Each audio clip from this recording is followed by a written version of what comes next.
Hi മിഷുമാരെ, നമുക്ക് ഊണിന് പറ്റിയ നല്ല അടിപൊളി ഒരു തോര സെറ്റ് ചെയ്താലോ? ക്യാബേജും ക്യാരറ്റൊക്കെ ഇട്ട് എങ്ങനെയെന്നല്ലേ? നമുക്ക് നേരെ വീഡിയോയിലേക്ക് പോകാം. അങ്ങനെ നമ്മുടെ തോരന് ആവശ്യമായിട്ടുള്ള സാധനങ്ങൾ കേട്ടോ, അതായത് ക്യാരറ്റും ക്യാബേജും, അതുപോലെ തന്നെ നമ്മളിതിന് എരിവിനായിട്ട് ഉപയോഗിക്കുന്നത് പച്ചമുളക് മാത്രമാണ് കേട്ടോ. അപ്പോൾ പച്ചമുളകും എല്ലാം കൂടെ നല്ലതുപോലെ കഴുകി വൃത്തിയാക്കിയതേ ഈ സൈസിന് നിങ്ങളിതിങ്ങനെ കുഞ്ഞുകുഞ്ഞായിട്ട് ഇങ്ങനെ തീരെ കുഞ്ഞല്ല കേട്ടോ, അറിയാമല്ലോ തോരൻ്റെ പരുവം. ഞാനിത് പ്രത്യേകിച്ച് പറയണ്ടല്ലോ, എല്ലാ വീടുകളിലും തീർച്ചയായിട്ടും ഇതൊക്കെ ഉണ്ടാക്കുന്നതാണ്, അതുകൊണ്ട് ഞാൻ പ്രത്യേകിച്ച് പറയുന്നില്ല കേട്ടോ. അപ്പോൾ ഞാനതേ ഈ ഒരു കണക്കിന് പിന്നെ നമ്മുടെ സവോളയും പച്ചമുളകും അതുപോലെ തന്നെ ക്യാബേജും അതുപോലെ ക്യാരറ്റും എല്ലാം ഒന്ന് സെറ്റാക്കി കൊത്തി വൃത്തിയാക്കി ക്ലിയർ ചെയ്ത് വെച്ചിട്ടുണ്ട് കേട്ടോ. ഇനി നമുക്കൊന്ന് റെഡിയാക്കി എടുത്താൽ മാത്രം മതി. അപ്പോൾ ഇത് ഞാനൊരു തേങ്ങ പൊട്ടിച്ച് ചെറിയ എടുത്തിട്ടുണ്ട് കേട്ടോ. അതിനാണ് നമ്മൾ ഒരു മിക്സിയുടെ ജാറിലേക്ക് ഇത് മാറ്റിയതിന് ശേഷം കുറച്ച് മഞ്ഞൾപ്പൊടി കേട്ടോ, അത്രയും മാത്രം എടുത്തിട്ടുണ്ട് കേട്ടോ. മഞ്ഞൾപ്പൊടിയും പിന്നെ രണ്ട് വെളുത്തുള്ളിയും, അത് നമ്മൾ വെളുത്തുള്ളി കട്ട് ചെയ്തിട്ട് പിന്നെ നമ്മൾ ജീരകമാണ് കേട്ടോ. അപ്പോൾ ജീരകം കൂടെ ചേർത്തിട്ടുണ്ട്. ഇനി ഇതിനെ നല്ലതുപോലെ ഒന്ന് അടിച്ചെടുക്കാം. അപ്പോൾ ഇനി നമുക്ക് ഒരു ചീനിച്ചട്ടി സെറ്റാക്കി വെച്ചിട്ടുണ്ട് കേട്ടോ. അപ്പോൾ ഇത് അടുപ്പത്ത് വെച്ചു. ചീനിച്ചട്ടി ചൂടാൻ ശേഷം കുറച്ച് എണ്ണ ഒഴിച്ചിട്ടുണ്ട്.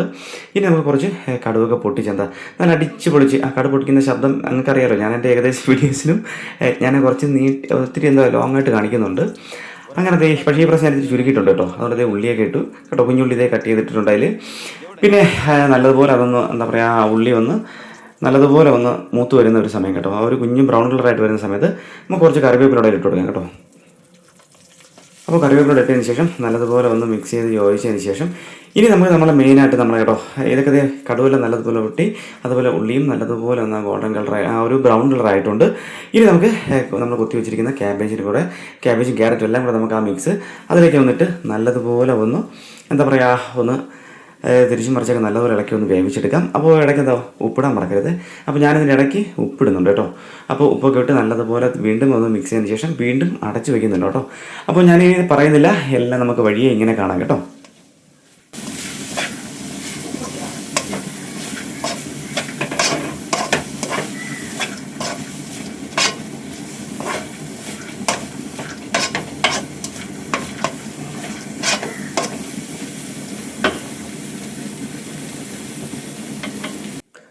ഇനി നമുക്ക് ആവശ്യത്തിന് ഉപ്പ് ചേർത്തെടുക്കാം കേട്ടോ.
അങ്ങനത്തെ നമ്മുടെ തോരൻ റെഡി ആയിട്ടുണ്ട് കേട്ടോ. അപ്പോൾ വീഡിയോ ഇഷ്ടപ്പെട്ടാൽ തീർച്ചയായിട്ടും എല്ലാവരും സപ്പോർട്ട് ചെയ്യുക.